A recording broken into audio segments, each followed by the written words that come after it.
The Boy Who Cried Wolf. The Boy Who Cried Wolf is one of Aesop's fables, numbered 210 in the Perry Index.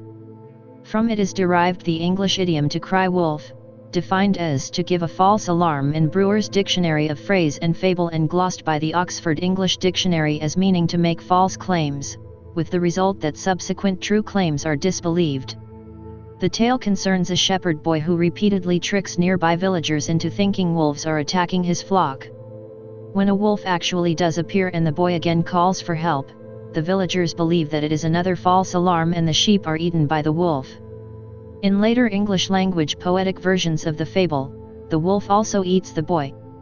This happens in Fables for 5-year-olds by John Hooksum Frere, in William Ellery Leonard's Aesop and Hyssop, and in his interpretation of Aesop's Fables by Louis Untermeyer.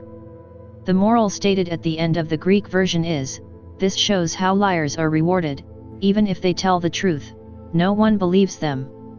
It echoes a statement attributed to Aristotle by Diogenes Laertius in his The Lives and Opinions of Eminent Philosophers, in which the sage was asked what those who tell lies gain by it, and he answered that when they speak truth they are not believed.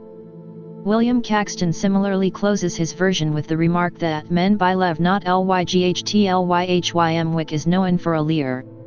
The story dates from classical times, but, since it was recorded only in Greek and not translated into Latin until the 15th century, it only began to gain currency after it appeared in Heinrich Steinhauel's collection of the Fables and so spread through the rest of Europe. For this reason, there was no agreed title for the story.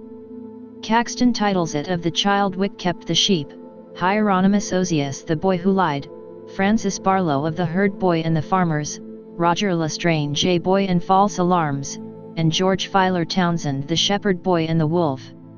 It was under the final title that Edward Hughes set it as the first of 10 songs from Aesop's Fables for children's voices and piano, in a poetic version by Peter Westmore.